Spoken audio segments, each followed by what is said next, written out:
Alors, à propos des Meraglim, il y a un Midrash qui est rapporté dans le Yalkut Shimoni, à peu près au début de la paracha, qu'il fallait envoyer les Bnei Israël via Touro et Eretz Canaan pour qu'ils aillent explorer le pays de Canaan. Amar Rabbi Brachia Beshem Rabbi Simai. Rabbi Brachia au nom de Rabbi Simai. Ma Ra'a Kenaan lehizacher Kan. Pour quelle raison a-t-on mentionné la terre de Canaan ici? On sait très bien, c'était Shlach lecha nashim v'yatur et haaretz. Pourquoi Eretz Canaan? Pourquoi est-ce qu'on appelle ça spécialement Eretz Canaan? Pourquoi on insiste là-dessus? C'est un mot a priori en trop, n'est-ce pas? Elle a amar l'Israël. En vérité, Hachem dit à Israël, Lo betzit katra ou biyosher levavra, etc. Ce n'est pas pour tes mérites et pour la droiture de ton cœur que tu vas hériter de cette terre, etc. Ki berishat hagoyim haele, mais en vérité à cause de la culpabilité des nations qui occupent la terre. C'est pour ça que tu vas rentrer, parce qu'il est temps de les vider. Amar HaKadosh Baruch Hu, avonotav il kedeno et aracha, vein racha ela sheva amamim, shenemar ki berishat hagoyim haele. Comme dit HaKadosh Baruch Hu, ce sont ses fautes qui attrapent le rachat. C'est pas la punition qui l'attrape, c'est ce qu'il est devenu. C'est ça qui se retourne contre lui. Et qu'est-ce qu'on parle de rachat? Il n'y a pas de rachat comme les 7 peuples qui se trouvaient en Eretz. Et quand c'est marqué, on est rentré Brishat Hagoyim à cause de leur culpabilité. C'est leur faute et leur déchéance morale qui a fait qu'ils ont été virés. Ra Kadosh Baruch Hu maintenant comme ça. Ra Kadosh Baruch Hu she'en li Israël zochut she'ikansu la'aretz. Hachem a vu qu'Israël n'avait pas de mérite pour entrer en Eretz. Nizkar l'Yitzchak shenolad l'Avraham ben Mea Shana veSara bat Tishim Shana. Alors il s'est souvenu que Yitzchak est né quand Avraham avait quel âge? 100 ans. Et Sarah 90 ans. Ou Canaan. Faites maintenant le compte de la valeur de Canaan. Kaf 20. Nun et 50, ça fait. Et Ain, ça fait en tout. Et Nun 190. Harem Tishim Shana. Voilà, ça fait 190 ans. Gamar, nous. J'ai entendu un midrash aussi stupéfiant que celui-là. Pourquoi est-ce qu'on a parlé de rentrer dans le pays de Canaan? On n'aurait pas dû citer Canaan, puisqu'on savait très bien qu'ils allaient partir en Eretz. Ils allaient visiter la terre. Envoie des gens pour qu'ils explorent le pays.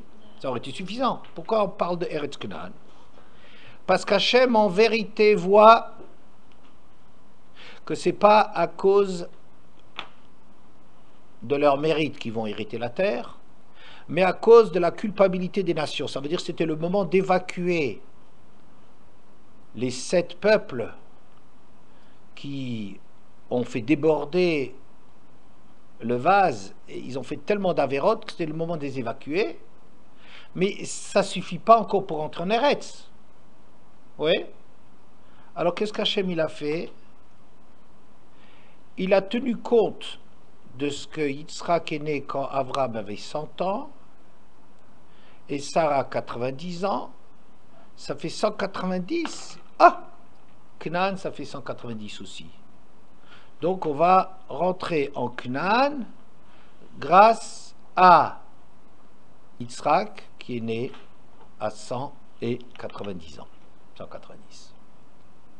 Est-ce que vous ne trouvez pas que ce midrash est difficile?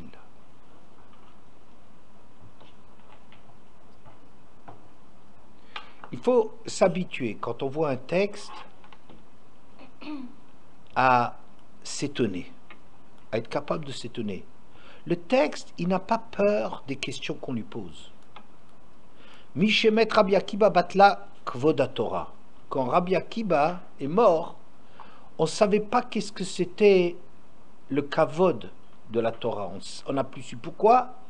Parce que Rabbi Akiba, il traquait la moindre lettre en plus, et les tagim, et les sens, et les enluminures sur les textes, tout, il demandait. C'est le plus grand kavod qu'on peut faire à la Torah, c'est de la prendre au sérieux. Qu'est-ce que ça veut dire au sérieux? Qu'il n'y a rien, de rien, par hasard dans la Torah. Alors il ne faut pas avoir peur que par nos questions, on va renverser la Torah. Peut-être qu'on a des questions, tant mieux. Ça nous apprend à réfléchir.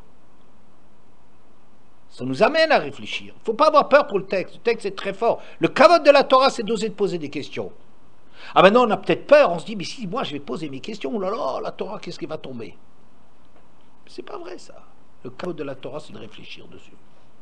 Est-ce que vous ne trouvez pas que ce midrash a quelque chose de très étonnant? Mesdemoiselles. Oui, parce que les Bnei Israël, comment ils ont fait pour sortir de Mitzrayim s'ils n'avaient aucun zkuyot? Genre, on dit que quand ils ont reçu la Torah, ils avaient des zkuyot. Oui. Ils sont montés à la même tête sur Sarah. Oui. Ça veut dire qu'ils avaient des zkuyot. S'ils avaient des zkuyot, comment ça se fait qu'ils... Ben ces zkuyot, ils les ont eu après la sortie. Ils les ont eu après la sortie, mais avant la rentrée en Israël. Ils les ont eu avant l'entrée en Israël. Alors quoi? Très bien, alors quoi? Alors quoi? Alors, quand ils ont eu l'entrée en Israël, c'est très bizarre parce que quand on dit qu'ils ont des zkuyot en fait. Mais là, on est en train de dire que non, ils n'ont pas de zkuyot. Du coup, c'est pour ça qu'on a dit Knan. Parce qu'on est masqué les zkuyot de Abraham et Sarah. Non, c'est un peu carrément. On n'a pas besoin de zkuyot. Très bonne question. S'ils avaient des zkuyot à Matan Torah, qu'est-ce que tout d'un coup, ils n'en ont pas? Bien. Mesdemoiselles. Alors, mesdemoiselles, très bien. Il y a encore des questions.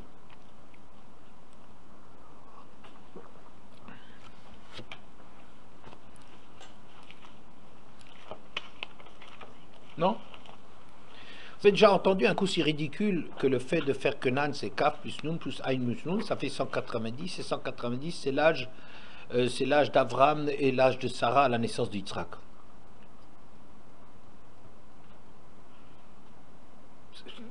C'est quoi? On parle de quoi? Quand on s'amuse à faire des chiffres et des lettres? C'est une émission télévisée, c'est quoi? On dit que ça a un sens quand même, la guématria.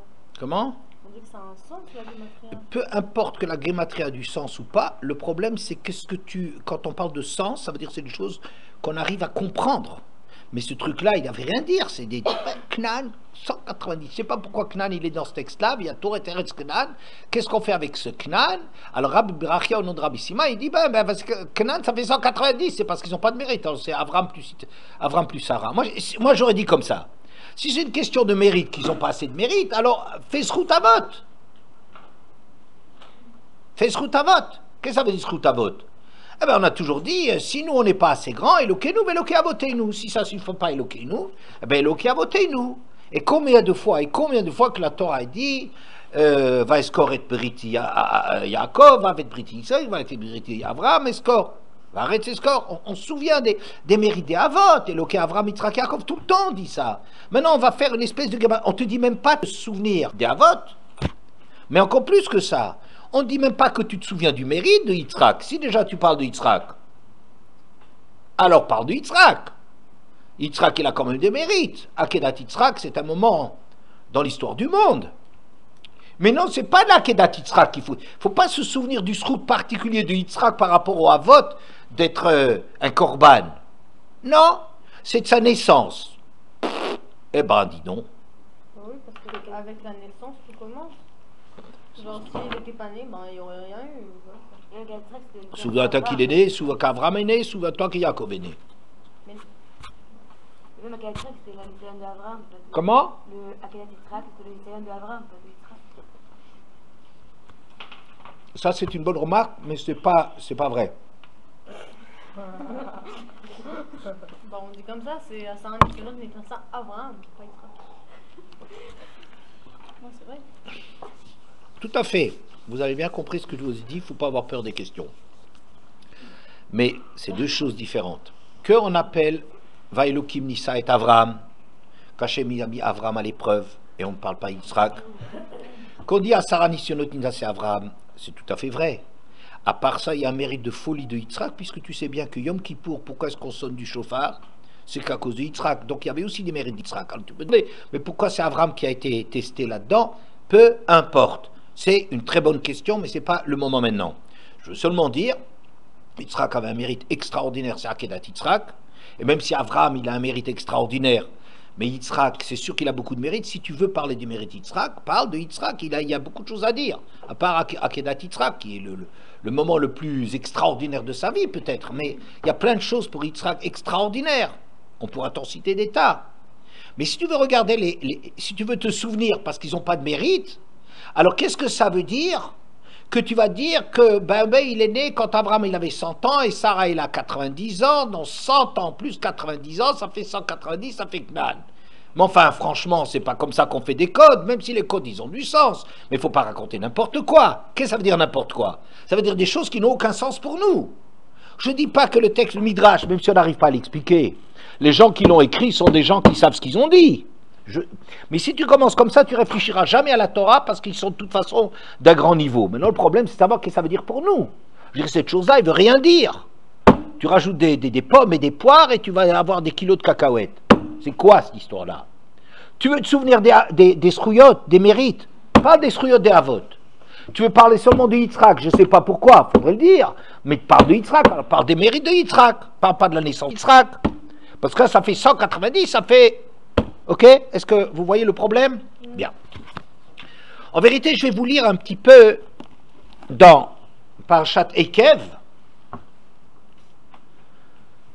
presque au début du Perek Tet, on décrit, Moshe, vers la fin de sa vie, va décrire le fait que les Bnei Israël vont rentrer en Eretz. Al tomar bilvavra, badof Hashem elokecha otam milfanecha, lemor betzidkati, eviani Hashem, la reshet et haaretz hazot, uvrishat hagoyim haele, Hashem morisha mipanecha. Ne va pas te dire dans ton cœur, va pas t'imaginer, quand Hashem, ton Dieu, va les rejeter, les 7 nations, de devant toi, ne va pas te dire, betzidkati, c'est grâce à mes mérites qu'Hashem m'a amené vers cette terre. Et le deuxième élément, Uberishat est la culpabilité des nations. Ça veut dire parce qu'Hachem, Kilo Shalem Adata Avonai Marie, Hachem, il ne fait pas un cadeau à quelqu'un au détriment de quelqu'un d'autre. Si l'autre c'est pas justifié de punir l'autre, n'est-ce pas? Donc, il fallait la culpabilité des nations pour les virer de la terre. Ça y est, on leur a laissé leur chance et ils n'en ont pas profité. Donc la terre, elle est libre. Et pourquoi est-ce que maintenant moi j'arrive? N'est-ce pas? Pourquoi j'arrive? Eh bien, j'y arrive parce que j'ai du mérite, finalement. À part le problème de Noah qui dit, mais de toute façon, ils avaient du mérite, ils avaient reçu la Torah. Mettons. Ne te dis pas une chose pareille, dit le texte. Ça n'est pas à cause de tes mérites et de la droiture de ton cœur que tu viens conquérir leur terre. Car c'est à cause de la culpabilité de ces nations, effectivement, qu'Hachem les fait dégager de devant toi, ou le man hakim et adavar asher nishba Hachem lavotecha l'Abraham Yitzhak Yaakov, et pour réaliser la parole qu'il a dit à Abraham Yitzhak et Yaakov. On ne parle pas du mérite d'Abraham Yitzhak et Yaakov ici, on dit Hachem il a promis au début, quand il a créé le peuple juif, quand il a lancé le produit juif, c'était pour aller en Eretz. Ça, c'est une promesse qui a été faite au Havot. D'accord? On ne parle pas de leur mérite directement, mais l'engagement d'Hachem, le brit qu'Hachem a fait avec les Havot. Veyadata, et le texte il continue. Alors on dit, bon, très bien, j'ai compris. C'est-à-dire, c'est pas à cause de mes mérites. Ok. Le texte il continue. Veyadata, dilo betzidka, Hashem elokecha noten lecha et haaretz hatova hazot. Et tu sauras en vérité que c'est pas à cause de tes mérites qu'Hachem te donne cette terre. Le Rishta pour en prendre possession, qui âme que chez Oref Ata, parce que tu es un peuple à la nuque dure. La nuque, c'est ce qui permet de se tourner. Hein? toi, jamais tu vas droit dans tes idées, jamais tu te tournes, jamais tu te remets en question. Tu fais ton chemin, ta personne, ce que toi tu veux, et tu ne tournes pas la nuque. Ouais, Amksheoref. Zechor, Altishkar, souviens-toi, n'oublie pas. Et ce que tu as mis Hachem en colère dans le désert. Le Minayom Hasheratzat Amer Israël, depuis que tu es sorti, du jour que tu es sorti d'Égypte, Ad Boachem Adam Akamazé, jusqu'à ce qu'on arrive ici. Mamrim, Heitem, Im Hachem. Vous avez toujours été révoltés contre Hachem. Ou Bechorev, Iksavtem et Hachem. Et sur le Sinaï, vous avez mis Hachem en colère. Vaïtane Hachem Bachem Lashmid Etrem. Et Hachem était prêt après l'Egel Azav, au Chorev, de vous massacrer, etc. Baloti Ahara la carte Luchot Avanim, Luchot Abrit, Hachem Karata Jemachev, Vaïchem Bahar Abaim Yom Erabim, etc. Bon. Et donc on décrit l'histoire du veau d'or. Et comme à ce moment-là, il mérite de disparaître. Alors, Noah, le mérite qu'ils sont montés tellement haut, ça pas, ils sont descendus plus vite qu'ils sont montés, j'ai l'impression. Hein? Ils sont montés en 50 jours entre Pessah et Shavuot, et ils sont redescendus en 40 jours depuis le moment où on a reçu la Torah jusqu'à ce que Moshe descende les Luchot. D'accord, Hein? ils l'ont reçu à Yom Kippour après. Ils ont eu quand même des squads après, sinon ils l'auraient pas Et ils reçu. ont eu certains, oui, ils ont été pardonnés, oui. Mais d'accord, pardonner, rentrer en arrêt, c'est encore autre chose. Alors, et donc on décrit ça, et c'est moi, j'ai prié pour vous, Yom Kippour. Non, mais c'est bien, Noah, hein, tout à fait, j'apprécie. Et moi, j'ai prié Hachem, comme au début, 40 jours, 40 nuits, j'ai pas mangé ni pain, ni bu de l'eau, à cause de toute votre faute que vous avez fauté, pour faire le mal, en faisant le mal aux yeux d'Hachem, pour le mettre en colère. Bon, on nous décrit tout ce que les biens, et c'est grâce au mérite de la tfila de Moshe qu'ils ont reçu les Luchot.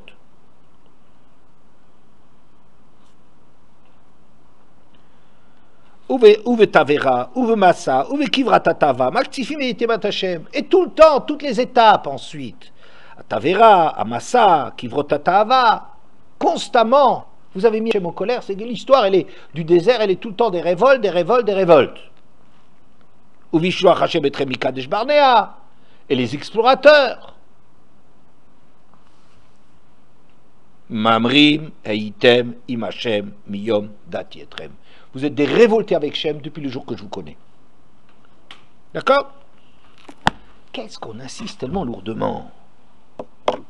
T'imagines surtout pas, t'imagines pas que c'était mérite. Parce que des mérites, wallo. Des mérites, regardez ce que vous avez fait. Depuis que je vous connais, vous êtes pas, vous arrêtez pas, vous arrêtez pas, vous arrêtez pas, vous arrêtez pas. N'est-ce pas? On finira par le comprendre. Enfin, je sais pas, on y croit toujours, on croit toujours qu'on a des mérites. Alors, il y a un élément qui a joué pour avoir droit à la terre, c'est le fait que la terre doit être vidée de ses habitants. Ça, au bout d'un certain temps, ça y est, ils en ont fait trop, ça a débordé, et puis ça y est, on les a chassés. Donc la terre, elle est vide. Il n'y a pas une injustice que les Bnei Israël ont pris la place des pauvres Palestiniens. Vous voyez, il n'y a pas de truc de ce genre-là. C'est des richat agoïma. Et la culpabilité, la méchanceté, la mauvaiseté, la mécréandise et tout ce que vous voulez comme mot qui n'existe pas, qui a fait qu'ils ont été chassés. Ok, pourquoi est-ce que vous rentrez? Pourquoi vous? Parce qu'Hachem, il l'a dit au Havot. On ne parle pas de mérite. Alors, moi je demande, pourquoi on insiste tellement sur le fait que vous n'avez pas de mérite? Quoi, c'est pas possible. Quoi, on est le peuple d'Hachem. Finalement, réfléchissons.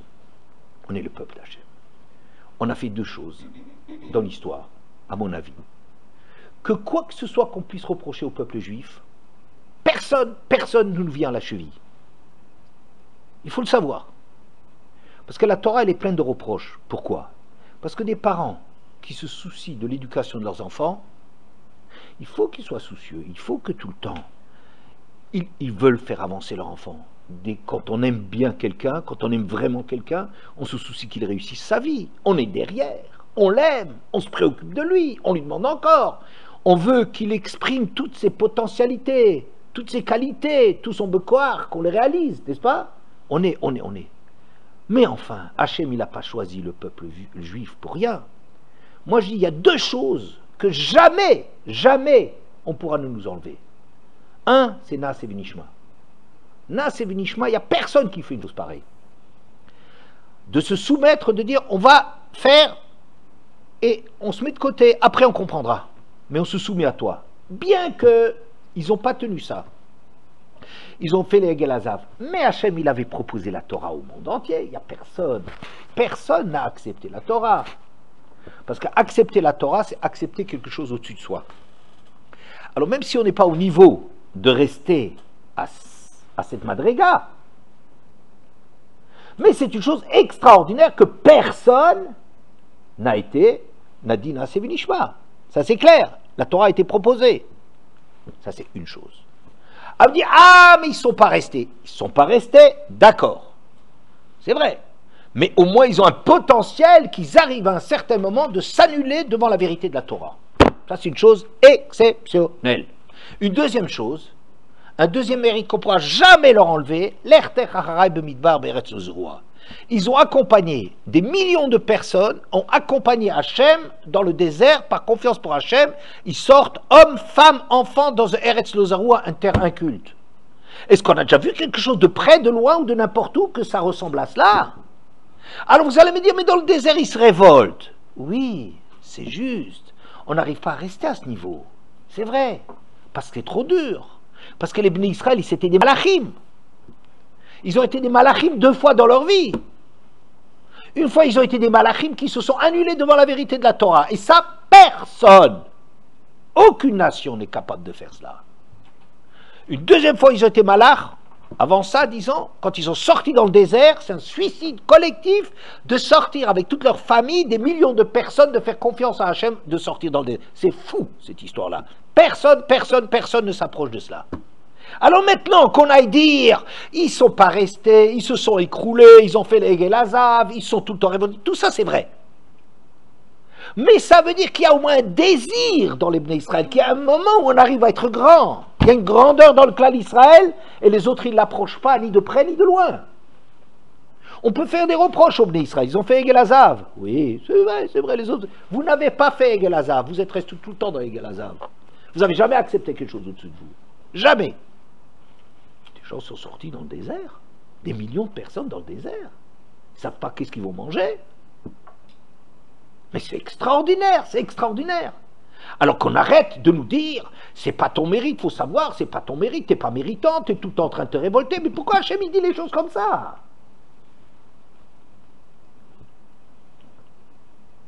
Oui, dans l'éducation, il faut demander beaucoup aux enfants.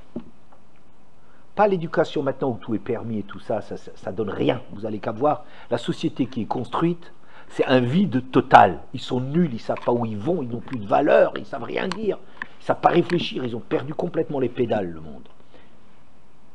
Mais les Bnei Israël, ils exigent quelque chose. Il faut être exigeant, il faut vouloir réaliser les enfants. On aime les enfants, on veut qu'ils deviennent quelque chose.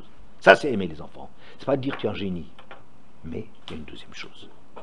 Il faut, à côté de l'exigence avec les enfants, il faut dire le bien aux enfants, le bien qu'ils ont fait. C'est très important. Il faut dire aux enfants comment on les aime. Il ne faut pas qu'ils sentent que les parents, c'est comme des flics qui leur demandent et encore, jamais content, jamais content, jamais content. C'est vrai qu'il faut en exiger toujours plus, c'est juste. Mais toujours, il faut dire en même temps, tu sais, t'es formidable. Regarde ce que tu as comme qualité. Regarde, personne n'est bien comme toi. Regarde ce que tu as fait de formidable. Il faut rappeler ça. Il ne faut pas juste donner des claques à longueur de temps. Vous comprenez? C'est pas éducatif, c'est pas pédagogique. La pédagogie, c'est 2 choses. C'est de demander beaucoup à l'enfant, c'est vrai, par souci pour l'enfant, mais de bien lui faire sentir que c'est par amour pour lui, et parce qu'on mise sur lui, et parce qu'il est important pour nous, et parce qu'il est capable de choses, c'est pour ça qu'on le fait. Ça doit aller ensemble. Vous comprenez? Il faut qu'il y ait un Rosh Hashanah dans lequel on est jugé, mais il faut que tout de suite après avoir reçu une grande claque à Rosh Hashanah d'être jugé, il faut qu'Hachem me dise je vous pardonne, je vous aime, vous êtes mes enfants. Parce que sinon, on croit qu'on n'a pas Hachem derrière nous, on croit que c'est des super parents enquiquinants qui sont payés pour nous gâcher la vie. On croit que c'est ça. Alors qu'il faut qu'on comprenne bien, mais non, c'est vraiment bien pour toi. Et tu es capable de ça, et tu as fait des grandes choses. Et ici, pour rentrer en Eretz, on a l'impression, ça y est, ça c'est Hachem, il n'entend plus rien. Il dit, vous êtes mauvais, on va faire un bilan. Surtout, va pas t'imaginer que c'est par tes mérites que tu es rentré en Eretz. Non, c'est pas pour tes midot, c'est pas pour tes srouillottes, c'est rien du tout. Parce que vous avez énervé Hachem, vous avez mis Hachem en colère depuis le jour où je vous connais, toujours, et ça vous suffit pas, on vous donne, tout le temps en train de réclamer, pas content. Pourquoi? Vous voyez la question que je lui pose, la question suivante. On peut avoir des choses à reprocher au Bnei Israël, mais c'est quand même curieux que quand on en parle, et dans ce midrash où on affirme, mais Hachem il sait qu'ils n'y arriveront pas, ils n'ont pas le mérite pour entrer, n'est-ce pas? Vous vous souvenez, hein, c'est le langage du midrash, me semble.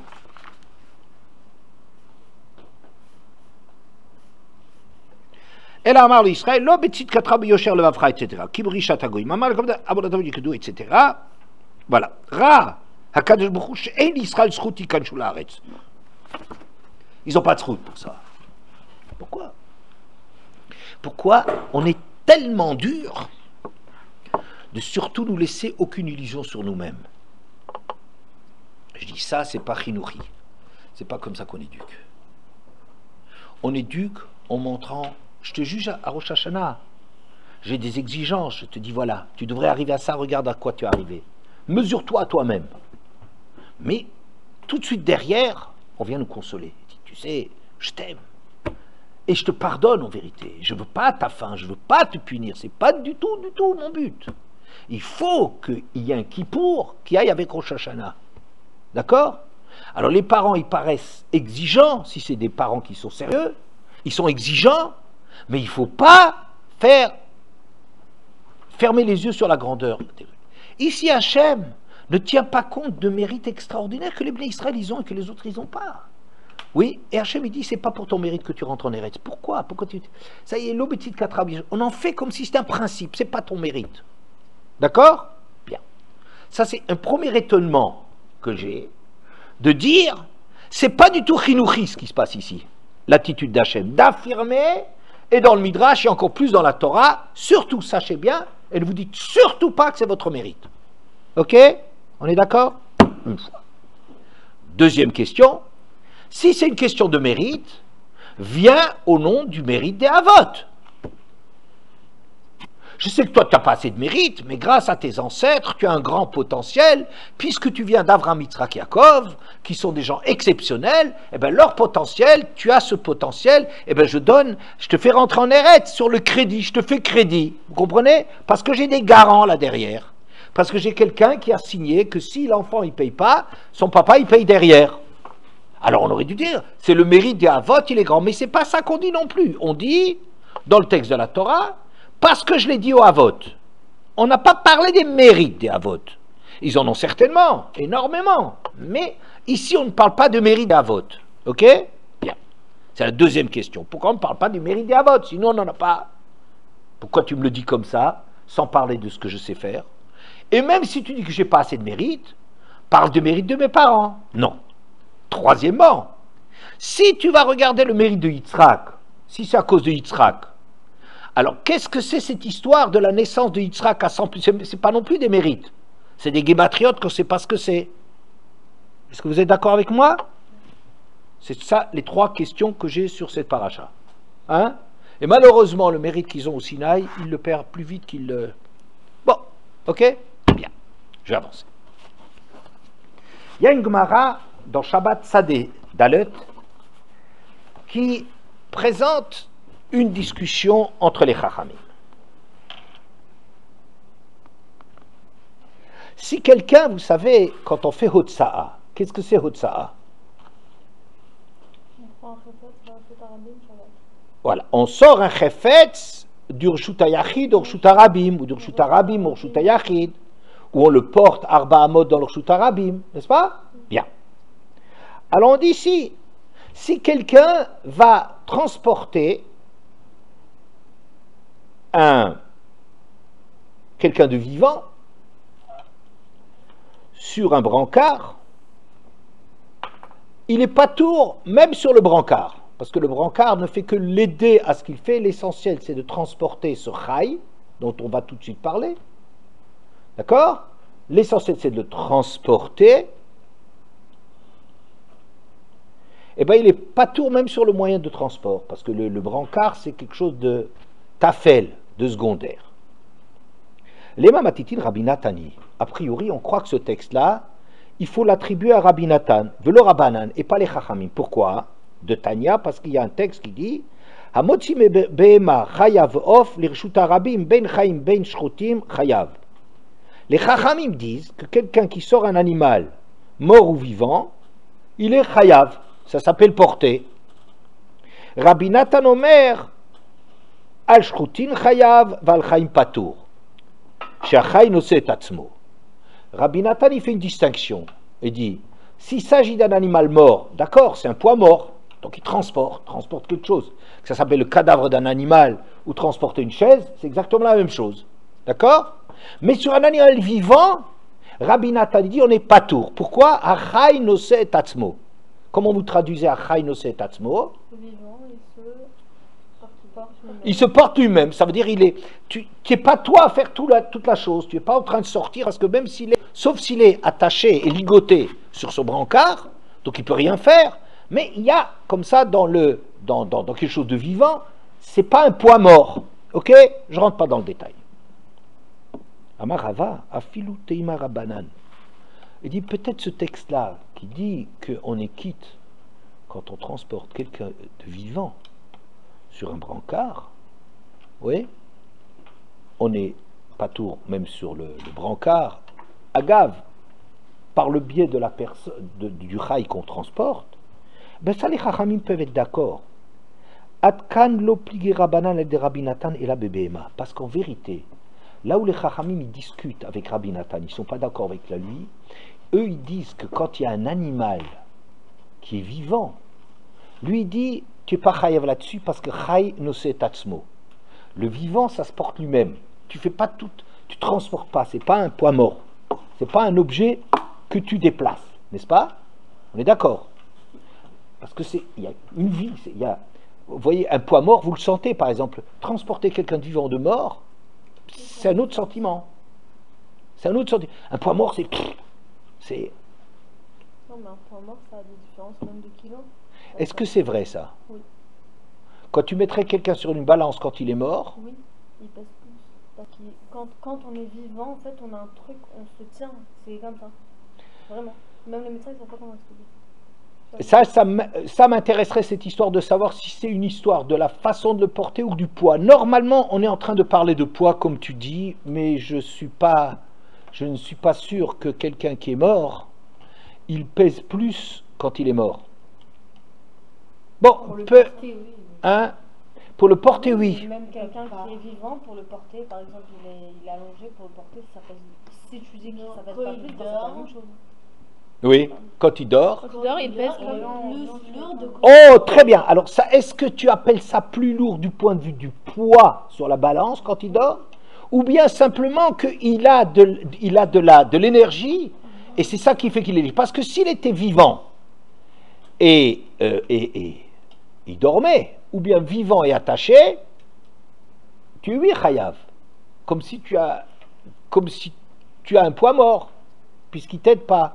Oui, donc c'est pas tellement une question de, je suis pas sûr que c'est une question de poids. Quelqu'un qui est vivant, par exemple, qui dort sur un lit. Oui. Oui. Oui. Même s'il dort pas vraiment, si tu lèves le lit, ben ça sera pas plus léger. Voilà ce que je voulais vous dire. S'il dort ou si Stam il s'allonge, ça sera pas plus léger ou plus lourd. Donc c'est le même poids. Donc c'est pas comme tu dis. Oui, mais s'il est mort, on dit que ça sera plus. Or, quand on te dit, quand tu es chayav ici, quand tu es chayav, c'est même s'il est vivant et qu'il dort ou qu'il est attaché. Ok. D'accord? Alors, parce que Rabbi Nathan, il parle des animaux, et nous, on parle d'une personne. Alors, écoutez voir ça bien. Parce que Rabbi Nathan, il dit, on n'est pas tour sur un animal, parce que Chaynoset Tatzmo, il se porte lui-même. Ela bebehema chayavof de mesharvete nafshayu. Aval Adam Chaynoset Tatzmo. Parce que les animaux, mesharvete nafshayu. On va écouter ce que Rachid dit là-dessus. Meshamtim klape mata ou machbidim atzman lehashmit miyad anosan. Écoutez ça, c'est un Rashi très intéressant. Quelle est la différence entre porter un animal vivant et porter un homme vivant, n'est-ce pas? Quelle est la différence? Pourquoi les Chachamim disent porter un animal vivant, je suis chayav? Parce que je ne dis pas Chaynoset Atzmo, mais un homme, oui. Alors que Rabbi Nathan, il dit ça même pour quelque chose de vivant qui s'appellera un animal. D'accord? Pourquoi cette différence? Parce que l'animal Charvete Nafsha, il dit Meshamtin klape mata. Ils font des efforts pour glisser vers en bas. Ou machbidin atzman, et ils se rendent lourds. La hashmid biyad nosan, pour échapper à celui qui les porte. C'est quelque chose d'extraordinaire. Moi, ce Rashi, j'ai appris quelque chose d'extraordinaire. Vous savez quelle est la différence entre un homme et un animal? Alors, on va dire des tas de choses. On va dire, c'est la pensée, ou la parole, ou des trucs de genre là, ou que nous, on avait appris que le pouce de l'homme, il est opposable à tous les doigts. Alors que chez le singe, le pouce, il n'arrive pas à être opposé. Je trouve que c'est un petit truc, je ne sais pas si c'est extrêmement, extrêmement important. Mais moi, comme ça, j'ai appris ça. Ils essaient, sans doute qu'ils sont un peu désespérés pour trouver la différence entre un être vivant et un truc. Il faut qu'ils trouvent des machins comme ça. Peut-être parce qu'il a il a des poils sur le bas des jambes et pas un être humain. J'en sais rien. C'est pas ça. Ici, une différence extra. Vous avez entendu ce que Rashi a dit? Pourquoi est-ce que les Chachamim disent qu'un animal, il n'est pas nosé tatzmo? Parce qu'ils veulent glisser du brancard sur lequel ils sont et ils se rendent lourds, tout ça parce qu'ils ne supportent pas qu'on le porte. À mon avis, c'est une extraordinaire différence entre l'homme et l'animal. Un animal, qu'est-ce qu'il veut? Vous le mettez sur un brancard, il va glisser, se tortiller, se rendre lourd, tout, pour arriver par terre. Il ne peut pas supporter qu'on le porte. Un homme, il peut. Comment? C'est l'animal qui serait moutarde de porter. C'est ça, oui. Oui, c'est ça, absolument. C'est que c'est l'humain, on a le droit de le porter. Que Chai, que tu es, que si tu transportes un humain qui n'est pas attaché, qui ne dort pas, et qui se laisse porter, tu es patour même sur le brancard. Oui, tout à fait. Et pas les animaux. Pourquoi? Parce que l'animal, il ne t'aide pas, il travaille contre toi. Comme ça disent les Chachamim. Mais ce qui est extraordinaire, c'est cette image. Est-ce que vous voyez cette image? L'animal qui essaie de t'échapper, l'animal, il ne supporte pas qu'on le porte. Est-ce que vous entendez ça? Ça veut dire quoi? Ça veut dire quoi? Ça veut dire qu'un animal, il ne se sent rassuré que quand il a les pieds par terre. Un animal ne peut pas supporter qu'on le prenne. Qu'on le porte comme ça, il ne supporte pas ça. Il veut tout à fait, il fait tout. Il se tortille, il se fait lourd, il se truc, essaie d'échapper à celui qui le porte. Pourquoi? Je dis, pourquoi? Parce qu'il ne peut pas supporter qu'on le porte. Parce qu'il veut avoir les pieds par terre. Écoutez cette différence qu'il y a entre un être humain et un animal. Moi je dis c'est une différence extraordinaire. L'animal ne peut pas supporter de ne pas avoir lui les pieds par terre. Qu'est-ce que ça veut dire? Ça veut dire être la cause de lui-même, se tenir lui-même. C'est lui qui se tient. Il ne peut pas supporter. Un être humain, vous savez ce que c'est? C'est quelqu'un qui peut avoir de la émouna. C'est ça ce que j'ai qui est marqué là-dedans. Ça veut dire quoi? Un être humain, c'est quelqu'un qui est capable que quelqu'un le porte. Il a confiance. Il a confiance, il peut avoir confiance. Ça veut dire que ça existe, que l'homme, qu'est-ce que ça veut dire avoir confiance? C'est de sentir qu'on te porte sans que ça soit à cause de toi. Vous comprenez? Un animal, il ne peut pas supporter qu'on le porte sans que ça soit à cause de lui. Il faut qu'il mette les pieds de part. Il est stable, c'est pas parce qu'il a peur de tomber. Il ne peut pas supporter. Moi je dis, mais ça c'est une différence fondamentale. C'est pas un petit truc du pouce ou de je sais pas trop quoi. Pas du tout. C'est un être humain, il est capable d'émouna. Vous savez pourquoi il y a beaucoup de couples qui marchent bien? Parce qu'on n'est pas capable de faire confiance à l'autre. Parce qu'on a des difficultés de croire. On a des difficultés de croire que l'autre, il travaille pour toi. Il te porte. Mais j'ai tellement l'habitude de faire les choses moi-même. Oui. Mais on est comme ça, je veux dire. Je préfère moi conduire. Ça m'est difficile d'avoir confiance dans ma femme qui conduit. Pourquoi? Elle a passé son permis comme moi. Rassure-toi, Eden, ma femme est conduite. Même avec moi à côté. Alors, mais c'est une difficulté, pourquoi? Parce que j'ai plus confiance quand moi je fais la chose, quand moi j'ai les pieds par terre, que les choses elles sont dues à moi, vous entendez? Que ma femme. Parce qu'elle, même, je l'aime, je suis marié avec elle, j'ai fait confiance, mais c'est de la théorie, mais j'ai plus confiance. Vous comprenez? La émouna, c'est de sentir qu'on est porté. Mais la émouna sur les hommes, c'est la même chose que la émouna pour Hachem. Je peux faire confiance à Hachem, vous savez? Je fais confiance à Hachem quand ça coûte rien, quand c'est de la théorie, quand c'est de la religion, quand c'est du moussard. Mais avoir vraiment une émouna d'Hachem, quand je peux agir. Je ne parle pas d'un type qui est mourant. Un type qui est mourant, Ezri Meim Hachem. Alors j'ai confiance en Hachem.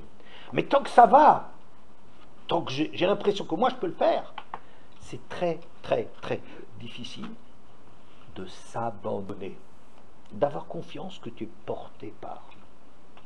Est-ce que, mesdemoiselles, vous avez compris ce que je suis en train de dire? Oui. Et ça, je dis, ça c'est un truc très fondamental. C'est très fondamental parce que je dis ça, c'est une différence de l'animal et de l'homme. On cherche des différences. Comprenez? Alors les crétins, ils s'imaginent que parce qu'il y a une espèce d'abruti comme ça, ils disent ça c'est mon papa. Vous connaissez cette petite blague très sympathique? La petite fille qui vient chez son père et dit « Papa, papa, d'où je viens ?» Et je dis « Mais c'est maman et toi. Et c'est nous qui t'avons fait. » Il dit « Oui, mais avant. Mais avant, ben, c'était grand-papa et grand-maman et papy et mamie. Oui, mais avant. » Il dit « Mais c'était grand-papa 1 et 2 et super grand-papa et super... » Il dit « Oui, c'est pas ça ce que je veux, dit la petite fille à son père. » Elle dit « Mais au début, comment ça s'est passé ?» Alors il a dit, ben, il y avait des singes, et les singes,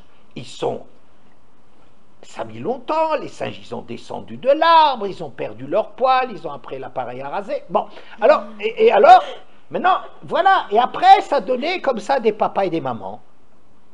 Ah, elle va prêcher la maman. Elle dit, maman, d'où est-ce qu'on vient? Alors il dit, d'où on vient? Eh ben, papa et moi, à nous deux, on est arrivés à te fabriquer. Il dit, mais avant, c'était papy et mamie, grand-papa et grand-maman. Oui, mais avant. Papy, mamie, 1, 2, super papy, super mamie. Oh. Non, c'est pas ça que je veux, maman. Qu'est-ce qu'il y avait au début? Ben, au début, c'est Akadosh Baruch Hu. Il a fabriqué un homme et une femme. Alors, la petite fille se tourne vers sa mère et dit, c'est drôle, j'ai demandé à papa la même question. Lui m'a dit, il y avait des singes. Oui, mais papa, il te parle de sa famille, moi je te parle de ma famille.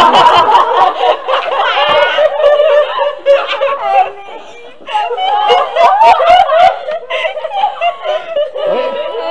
Voilà. Voilà. Vous avez compris? Voilà. Alors, la différence qu'il y a entre un homme et un singe, la différence qu'il y a, c'est pas de qu'ils ont des poils et pas des poils, est-ce qu'ils se tiennent un peu plus droit ou un peu moins droit, c'est pas des idioties de ce genre-là qui font une différence entre un homme et un singe. Moi, je dis que dans cette Gemara, je vois une différence entre un animal, il n'est pas capable de s'abandonner. Il doit tout faire par lui-même. Un homme, chut, c'est quelqu'un qui est capable de faire confiance. Vous y êtes? Oui. Mais avec ça, je pense qu'on peut répondre à nos questions. En fait, rentrer en Eretz, c'est une chose très compliquée. Rentrer en Eretz, est-ce qu'on a le mérite ou on n'a pas le mérite? On ne peut jamais être à la hauteur d'être en Eretz. Parce qu'en Eretz, une fois, un jour on est bien et 2 jours on n'est pas bien. C'est comme Matan Torah, un jour on est bien, un jour on n'est pas bien. C'est comme sortir dans le désert, un jour on a une confiance extraordinaire, on l'entend. Il ne faut pas imaginer que tu rentres à cause de tes mérites. C'est pas ça qui est le test. Le test c'est quoi? C'est pas le srout. C'est de faire confiance qu'Akadosh Baruch Hu il vous aide. C'est ça, la capacité de rentrer en Eretz, c'est pas du tout les mérites. C'est ni tes mérites à toi, ni les mérites des Avot. C'est pas une question de mérite. Moi, je me suis engagé par rapport à Avot, c'était dans le plan que je rentre en Eretz, je rentre en Eretz. Mais à cause de quoi tu rentres en Eretz? C'est pas à cause de tes mérites, non, ni ceux des Avot. Et j'insiste beaucoup, c'est pas tes mérites. Pourquoi? Parce que le problème n'est pas, si tu crois que c'est à cause de tes mérites, c'est comme si tu as un animal et qui ne peut pas supporter d'être... Tu as besoin que ça soit à cause de toi. Mais on n'est pas en Eretz à cause de nous. On est en Eretz parce qu'on fait confiance à la vie. C'est une attitude par rapport à la vie. Il y a des gens, ils ont peur. Dès qu'ils ne font pas quelque chose, dès que ce n'est pas eux qui le font, c'est comme des animaux. Je veux dire, la différence entre un homme et un animal, il y a des tas de gens qui sont des animaux. Ça veut dire sont des animaux. Ils ont le même fonctionnement. Quand ils ne sont pas eux par terre, ils ne peuvent pas supporter. Ils ne peuvent pas avoir confiance. On ne peut pas avoir confiance dans quelqu'un. On ne peut pas déléguer ça. Pourquoi? C'est un manque dans la dimension de l'homme que de croire que tout ce qu'il ne fait pas lui-même ou son mérite, que ça ne peut pas marcher. Alors la réponse, elle est comme ça. Rentrer en Eretz, ça ne peut pas dépendre du mérite. Ça ne dépend pas du tout du mérite. Parce que le mérite, c'est pas ça qu'il faut. C'est une attitude par rapport à la vie. Rentrer en Eretz, c'est faire un pari. Comme on dit comme ça, ou le Vaishikansu Baaretz Vitamuota. À un certain moment, les explorateurs, à propos des explorateurs, il y a le Midrash qui dit, mais est-ce qu'il fallait rentrer en Eretz? Tu sais, c'est grave de rentrer en Eretz. C'est marqué que si on ne se comporte pas bien en Eretz, la terre, elle vous vomira. C'est très grave de rentrer en Eretz. Alors le Midrash, il dit, ou le Vaishikansu Baaretz Vitamuota. Si seulement il rentrait dans la terre, quitte à ce que c'est possible qu'après il la rende impure. C'est pas pour la rendre impure.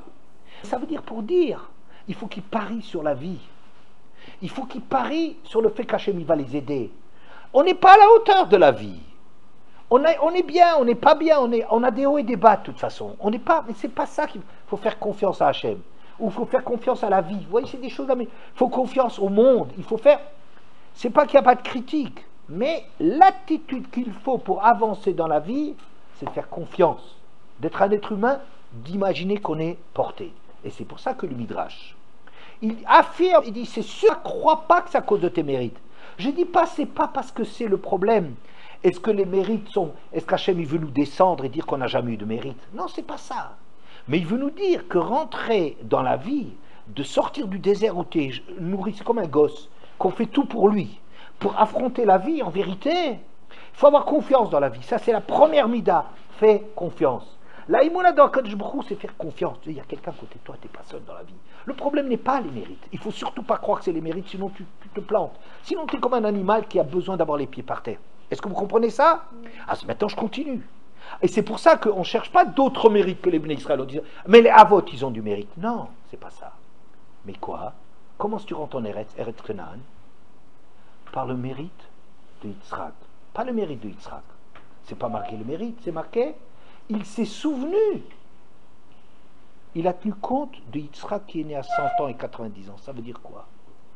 Ça veut dire qu'en vérité, Yitzhak, c'est quelque chose d'impossible. Tu as déjà vu un homme de 100 ans et une femme de 90 ans qui peuvent encore avoir des descendants. Et pourtant, Abraham, il en avait des mérites. Et Sarah, il en avait des... Mais c'est pas ça. C'est qu'en vérité, toute l'existence du peuple juif, c'est un truc humble. C'est une impossibilité. Comme ça, j'ai entendu de mon maître. C'est impossible qu'un enfant il naisse à 100 ans et à 90 ans de ses parents. C'est pas le mérite qui est visé là-dedans. C'est qu'en vérité, c'est Hachem qui fait l'histoire. Et c'est ça que pour rentrer en Canaan, c'est pas des gématriotes stupides de dire Kaf plus Nun plus Aïn plus Nun, ça fait 190, 190, ça fait ça plus ça fait Abraham plus Yitzhak, et ça fait une gymnastique. C'est pas ça. On fait pas de la gymnastique avec les calculs, c'est pas ça. On veut dire, pour rentrer en Eretz, il faut savoir, le mot il n'est pas en trop, Canaan. Il veut nous dire, pour arriver là-bas, ça ne peut être que parce qu'on a confiance qu'il y a une dimension dans les choses. Et si on a, et c'est pas un pays comme un autre. Rentrer dans un autre pays, on n'a pas besoin de faire des gématriotes. Mais Canaan, rentrer en Eretz, c'est une dimension de la vie. Affronter la vie, c'est seulement parce que tu as confiance dans la vie. Qu'est-ce que ça veut avoir confiance dans la vie? Souviens-toi, regarde, Yitzhak, c'est une impossibilité. Comment est-ce qu'il naît cet homme-là? Son père tellement vieux, sa mère qui n'a jamais pu avoir d'enfant et qui peut encore moins en avoir maintenant avec l'âge encore plus. Ouais, c'est une impossibilité. Ben, c'est ça l'histoire dans laquelle c'est un pari sur la confiance que tu as dans la vie. Rentrer en Eretz, c'est pas du tout les mérites, surtout pas croire que c'est une question de mérite, c'est une question d'avoir confiance. Hachem il est là, Hachem il a fait que Yitzhak il existe, c'est pour ça que Yitzhak il nous intéresse, pas pour ses mérites, parce que Yitzhak c'est une impossibilité. Oui, et c'est pour ça que Yitzhak, d'ailleurs, entre parenthèses, lui c'est le premier. Abraham il a travaillé pour la Mila pendant 86 ans jusqu'à ce qu'il a eu la Mila. Il est arrivé à une madriga extraordinaire d'avoir la Mila, n'est-ce pas? Yitzhak, il a bénéficié de cela. Il est né. C'est le premier à qui on a fait la Mila 8 jours. N'est-ce pas? Ça veut dire que lui, la plus grande mitzvah qui existe, la Mila, c'est une mitzvah extraordinairement importante. Et bien lui, il est bénéficiaire d'une relation avec Hachem. Abraham, il a travaillé pour établir un brit avec Hachem. N'est-ce pas? Il a travaillé pour établir un brit avec Hachem. Mais Yitzhak, vous savez ce que c'est Yitzhak? Eh bien Yitzhak, il a une confiance, il a profité, il a bénéficié d'être porté. Oui, c'est le premier qui a été porté pour quelque chose. Oui, voilà. Ça concerne.